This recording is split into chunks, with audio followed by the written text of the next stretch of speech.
Y'all give it up for Mary.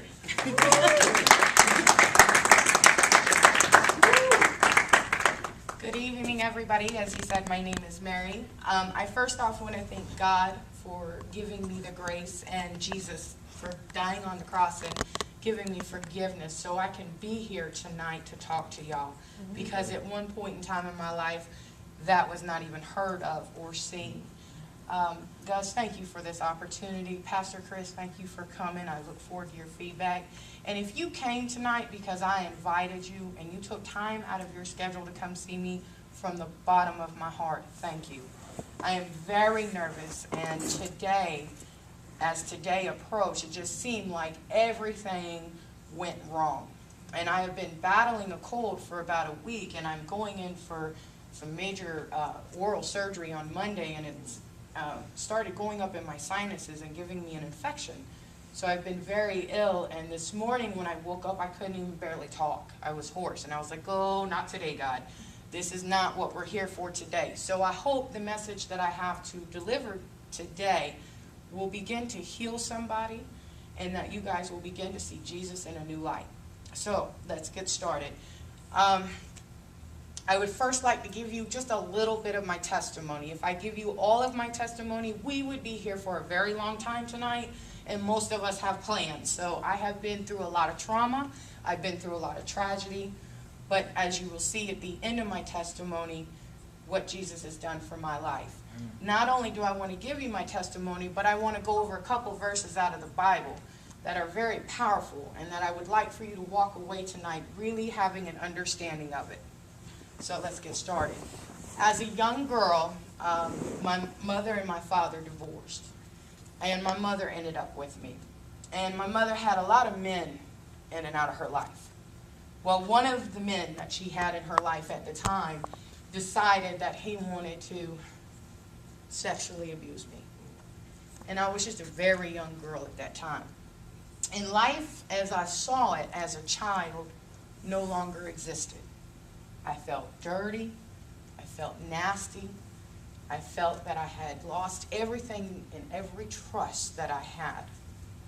And I began at one point in time even to blame myself and say, well, if I just didn't wear pink, or if I just didn't put my hair up, or if I just didn't wear that outfit, then maybe he wouldn't have done what he did. And then I began to say it was my fault. I led him on. I was just a young girl.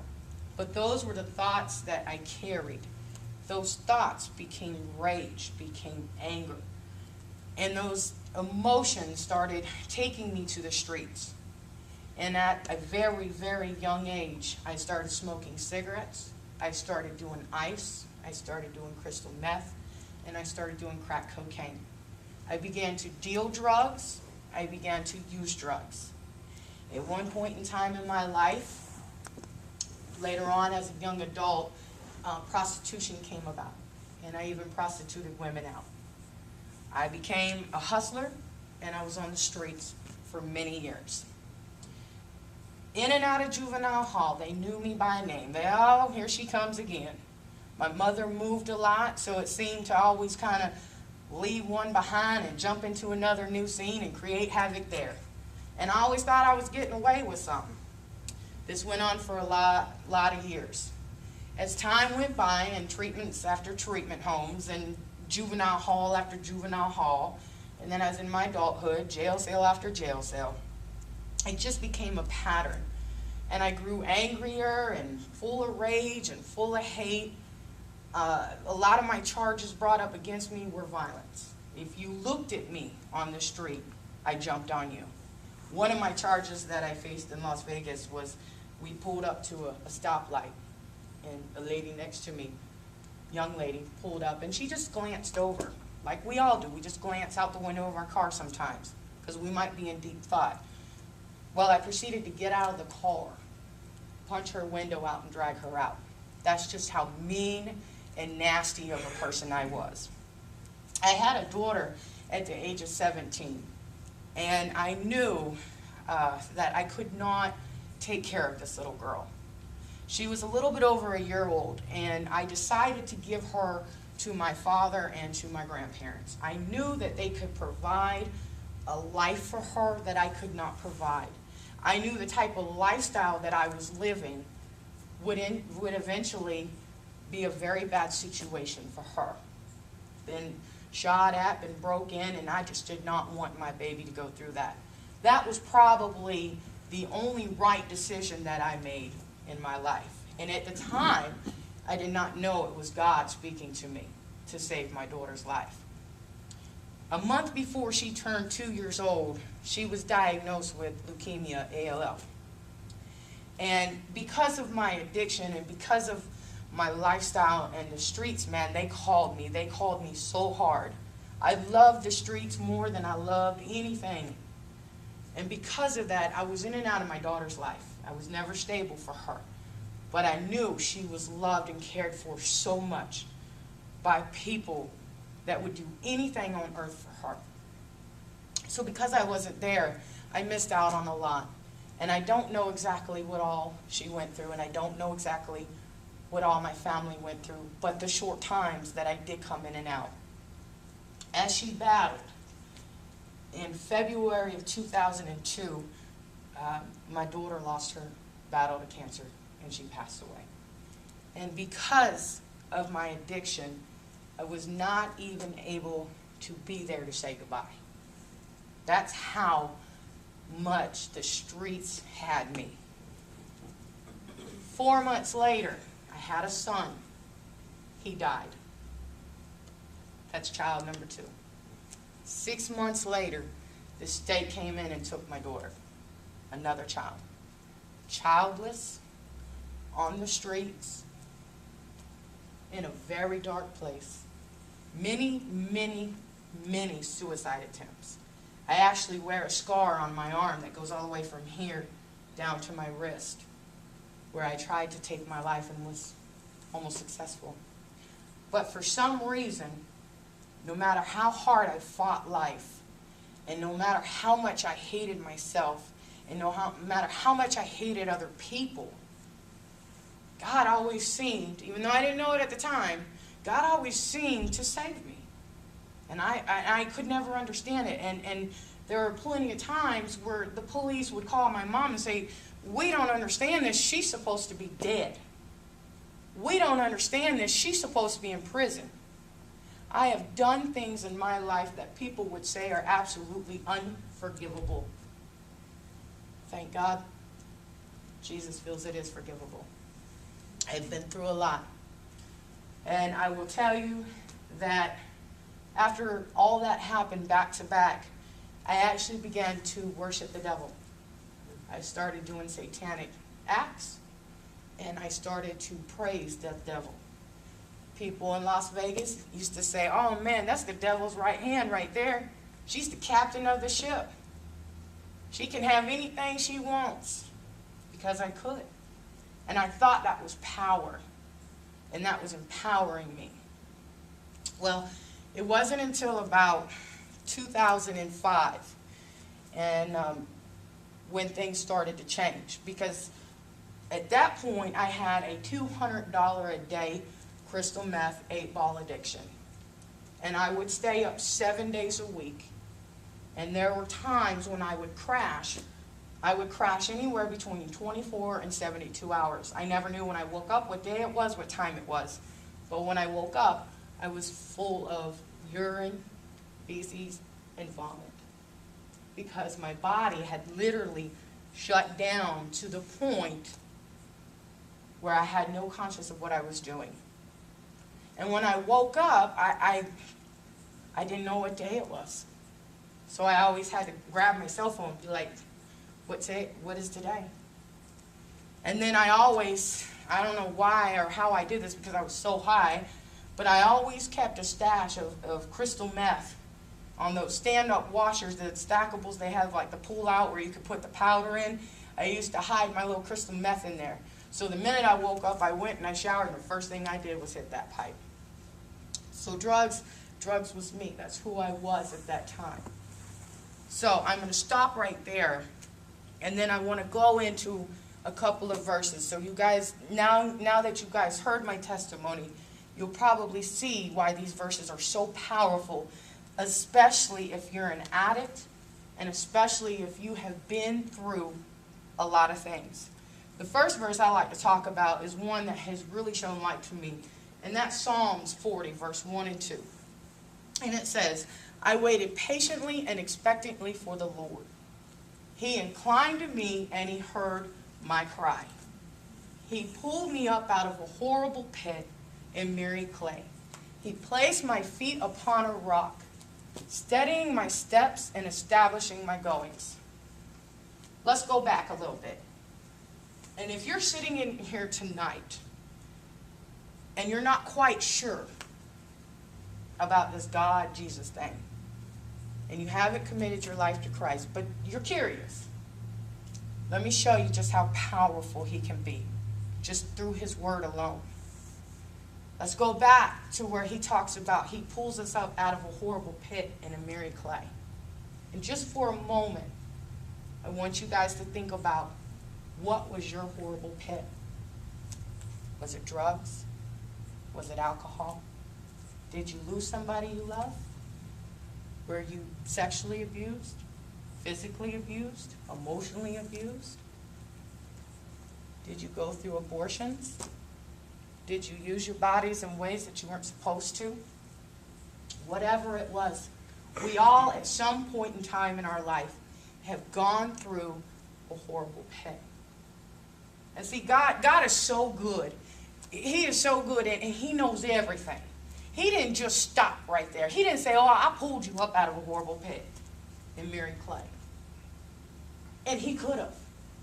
That is so powerful. Just those few words to know that when you are in your darkest hour, when you are ready to die because you could not even get out of bed, when you didn't even know who you were, when you didn't love yourself and trust yourself. But this man named God, this man named Jesus did. And without our knowledge, he pulled us up out of it. Ladies and gentlemen, there's power in those words alone. Then he goes on to say, I placed your feet upon a rock. How many times, you guys, in your life have you known when you've come out of a situation, people bailed on you? When you begin to change or something happens in your life, they're like, okay, congrats, see you later. We just don't want to be a part of that. Happens all the time. Lost a lot of people that way. But God said, I placed your feet upon that rock. Not only did I place your feet upon that rock, but I studied your steps. Because God knew that when he pulled us up out of that horrible pit, we were going to be thankful. We were going to be grateful. But he also knew we were human and we were going to continue to fall. We were going to continue to make mistakes. We were going to continue to not understand fully what his grace was. So he said, I studied your steps. And then he said, I established your goings. I don't know about y'all, but there are many times in my life I had no clue what I was doing the very next day. And to know that somebody had enough love for me to know that I was going to have a bright future when I thought I was worthless and I was nothing. He loved me just like he loves y'all. And he knew exactly where he was going to put me. And even though I haven't figured out exactly where God's got me going, I am a lot better place today than I was back then, and I thank him for that. So you guys are sitting here probably saying, well, Mary, that's all well and good, and that's easy to say, and you know, but man, I live in Douglas, Georgia. Everybody knows my past. I can't get a job. I can't get away from people always talking about me. And I thought it was so funny when, and I said, oh, I was over here and I was shaking my head. Yes, when Pastor Chris was preaching on Sunday, I said, oh yes, this is confirmation from the Lord, because he was talking about the tongue. And the tongue is so powerful. It can make somebody or it can break them. And Chris was so on point Sunday. And I was over there, I about broke my neck. I was over there so much like, yes, yes, preach it. And what he was saying is kind of like what I'm about to tell y'all. is people are going to talk about you. You cannot allow people to hinder your success and your future. And it goes back to Isaiah 54:17. And Isaiah 54:17 says, "But no weapons formed against you shall prosper. And every tongue that shall rise against you in judgment shall be shown to be wrong." Ladies and gentlemen, there are people in your family. There are people on the streets. There are people on your job. There are even people in your church who are going to talk about you and who are going to say negative things and are going to constantly just say, "Oh, look at her, man. She was trash." Let me tell you what I hear. And this comes from my own family. Some members of my family. "She's such trash. She gonna fall again. Don't trust her. She's still a deadbeat." Well, in the past, I would agree. I was a deadbeat mom. I was a terrible mother. I was a drug addict. I didn't care about you. I didn't care about myself. Really. Didn't bother me. And people talk about me. Doesn't matter. Because God said, as long as you follow me, I will break and destroy every weapon that is formed against you, and you will show them to be wrong. Why? Because he is so powerful, and his grace and his mercy is so wonderful that he can take a deadbeat mom, a drug addict, no education, and he can form me into what I am today. So where I'm at today? Well, for starters, I'm standing here talking to you instead of being behind prison or in a grave somewhere. That's huge. That is very huge, and that's glory to God right there. And I think about that all the time when I don't get my way with God, or I don't get the finances, or I don't get the car that I want sometimes, and I have a little hissy fit. God brings me back down to my knees and say, "Do you remember where you were? Do you remember that horrible pit? Who brought you up out of that?" And that's all he needs to tell me. And then I remember just who God is. So he's put me there. This July 1st, I will be celebrating, and when I say celebrating, I will be celebrating 9 years clean and sober. And that is Jesus written all over it. Thank you. Thank you. I'm so excited. I'm very excited. God has blessed me with 3 children, guys. He gave me 3 chances to get it right again. And the last child that I have, she's 2 years old. And I'll tell you just another thing, just how good God is. When I got pregnant with her, I was battling cervical cancer. And I had a mass on my right ovary. And during the pregnancy, a mass started to form on the left ovary. And because I was pregnant, they could not do any testing.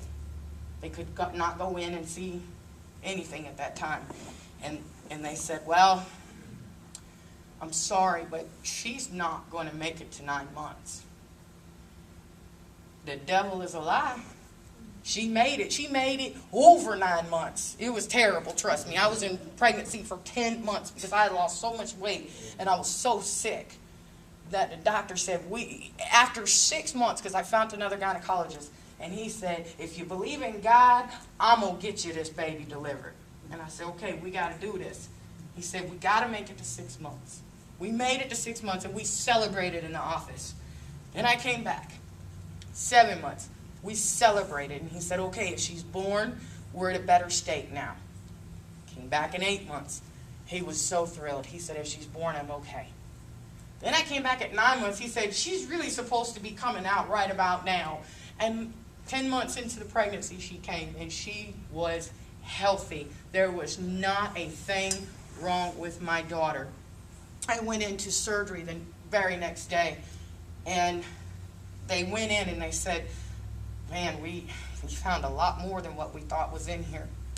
But what they said was, "We successfully removed everything without a problem."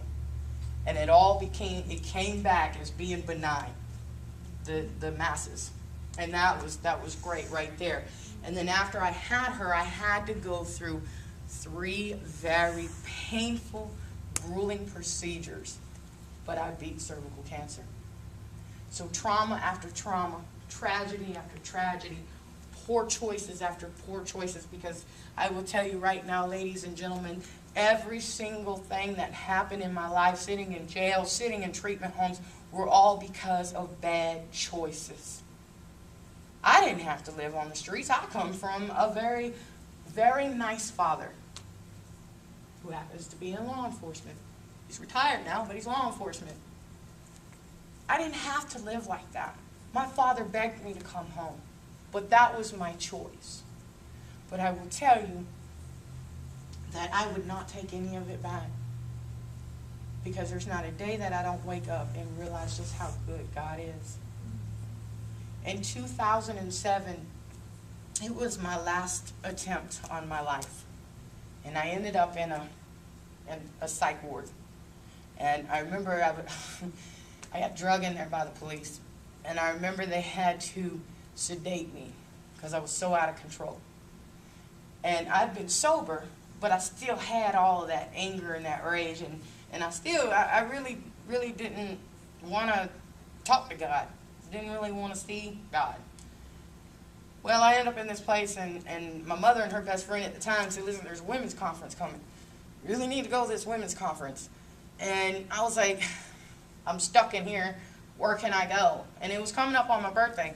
And they said, listen, if we can get you out of here, do you promise to go? I said, okay, you get me out of here? Because these people, there's people walking and talking and doing, and I was sedated, and it was just a crazy mess. I said, you get me out of here, I'll go. And in the back of my mind, I'm like, you get me out of here, I'm gone. I'm going to the house, I'm not going. I ended up going. Something told me to go. And at that point, my birthday weekend of 2007, something had called me to the altar. But I was stuck. I was stuck at my chair, and I literally could not move. And I remember somebody coming up to me and saying, Jesus is calling you. He's ready. Are you ready? And I remember, I don't cry. I'm not, I was so hard on the streets that we didn't cry. And I remember just sobbing. And I couldn't. It was uncontrollable. It was like I just could not stop. I said, I can't move. My knees are locked. I said, but I know I need to be up there. So 2 people came in and they grabbed each arm, and they helped me walk to the altar. And I remember as I came to the altar, it was really crazy because there was other people up there. And as I came, I remember just falling. I don't remember really kneeling. I just remember falling. And it was that much pain, that much anger, that much rage. And I remember laying there just crying.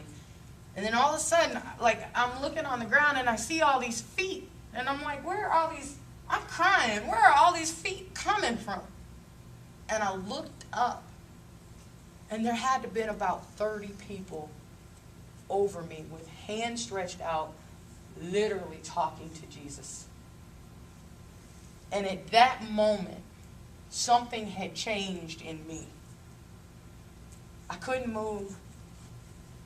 They spent 30 minutes on me. 30 minutes they prayed over me. And at the time, I didn't know what was going on.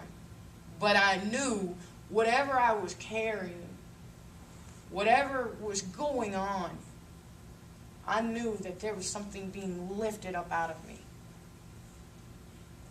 Now, I left that conference and still didn't really, I loved the Lord and I gave my life to the Lord, but I still didn't really get my act together.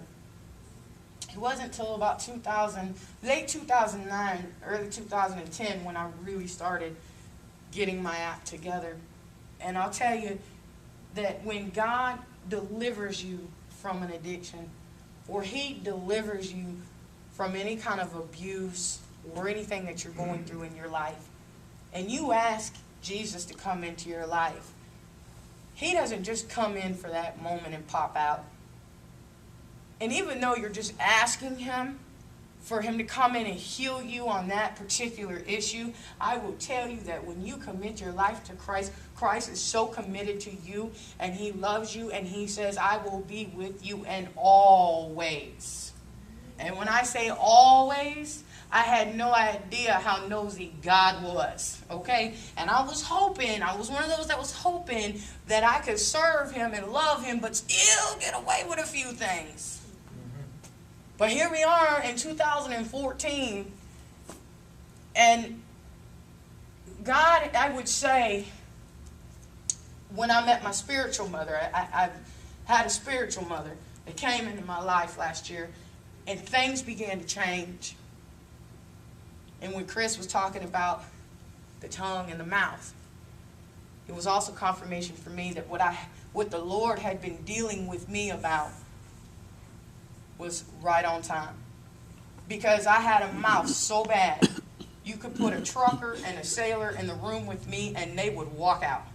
I would put them to shame. Because I cussed so much. Because that was part of my hard image. Even though I love the Lord, no, I ain't letting go of Street Mary. Street Mary is not going anywhere. This is what made me survive all these years. And I'm not letting Street Mary go, God. I love you, but it's not going. God said it's going, whether you like it or not. And he has dealt with me and dealt with me and dealt with me time and time and time again about my mouth. And I am so much better today than I was back then. Another thing that he's dealt with me is when we become addictive type of people and we have addictive personalities, we seem to get rid of an addiction and we grab onto another addiction. One of the addictions that has come to my attention through the Lord lately is I was drinking a 12-pack of Coke or Pepsi a day on top of a pot of coffee. And the Lord was really putting it on to me that you are not taking care of my temple. See, he says that our bodies is his temple.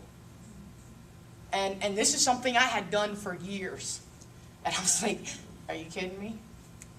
You can take my drugs, you can take everything, but you was not taking my coffee, and you was not taking my sodas.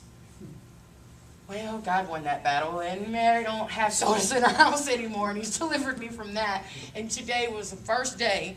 He started working with me on the coffee. I had a little temper tantrum, but today was the first day that I did not wake up to a pot of coffee in my house, and I have not had the urge to go to the store and buy it. And he has really been good to me.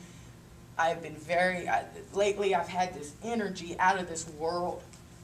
And I believe it was God giving me this natural energy, this natural love, that I didn't have to run to another addiction. I didn't have to run to something else to give me that quick pick-me-up. Now, don't get me wrong, I love my coffee, and I'm still arguing with God. I argued with him on the way to the gas station today. I'm like, I'm just having one cup. Please just let me have one cup. I got a headache. But the difference is, when he begins to work with you in your life, and you say, I love you, heal me, he's not going to heal you in just one area. He will begin to heal you in all areas. I like to say that where I'm at today is a work in progress. You guys know them construction signs that they say work in progress. That's me. I am a work in progress. I have no idea what God's future is for me. I wish I could tell God what I wanted and how I wanted it, and it would just go that great. But sometimes God has different plans for us. He's wonderful at blessing us. But what he wants you to do is wake up and say, hey, God, what do you want me to do for you today? What is it that I can do? Because you know what, God? You're so good that I love life when I wanted to die. I can get up and not smoke crack when that's all I knew. I can get up and I can tell my children to get up and go to the bus stop when that was not even a possibility because of my actions. And I take every moment that I have to pay special attention to my children's faces and expressions. I was telling somebody this the other day. My daughter, my 2-year-old, she learned how to pedal for the first time on those little tricycles. Man, she jumped off the tricycle. She's jumping up. And you would have thought she won $1 million. She's like, I did it. And at that moment, I said, God, you are so good. To be able to wipe the slate clean and make me a new woman, even though I got so much more to accomplish, even though I have all these nasty, bad little habits that you're going to break off of me one day. And you're going to make me into the woman of God that you have called me to be. This is awesome. And just today, if I can leave you with anything, and this is in God's honesty, if I can leave you with anything on your heart today, know that when you don't love yourself, God loves you. And when you don't even know if you're going to make it or if you have a future, God already knows. And even though we want to take control of our lives sometimes and make decisions, sometimes we just need to let it be. And I know that's hard. Being from the streets and controlling everything around me in my life, that is the hardest thing to do. God has restored the relationship with my Father, something I thought would be impossible. My Father is my heart, and I love him with every breath that I have, just like I love Jesus. And this man has the most forgiving heart after everything I've done. He has the most forgiving heart, and he loves the Lord. And time after time and after time, he has forgiven me, and he has given me a chance. He brought me here, him and my stepmom brought me here to Douglas to give me another chance. They had seen how much I had grown and how much I loved the Lord, and they give me an opportunity. And then God put grace in our life. Because I said, hey, God, you know, I love my church back home, and I didn't really want to leave my church, and you got to work this out. We were here a week, and God has put us right here in Grace. Then I met Gus. Then I met Mitchell and Janet, which Janet and Mitchell, especially Janet, you know I have a special place for you in my heart. And they have put me and dropped an opportunity to work with the women in the jail. And I will tell you that is such a blessing. And it's rough. It's rough.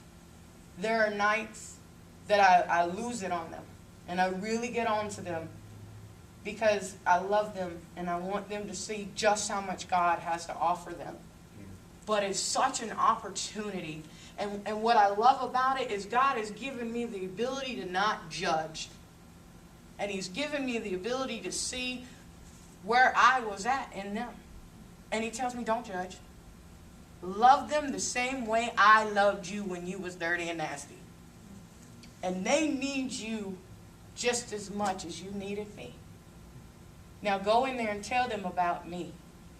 And that's all I know what to do. And I think that's all I've been called to do. It's just, and Gus was praying about this tonight, it's just telling people about who Jesus is powerful. And to be able to stand here and tell you that I am a survivor is Jesus. Pastor Chris, thank you for allowing Celebrate Recovery to happen. Thank you for the church. Gus, thank you for this opportunity. Guys, I love you. God bless you. Have a good night.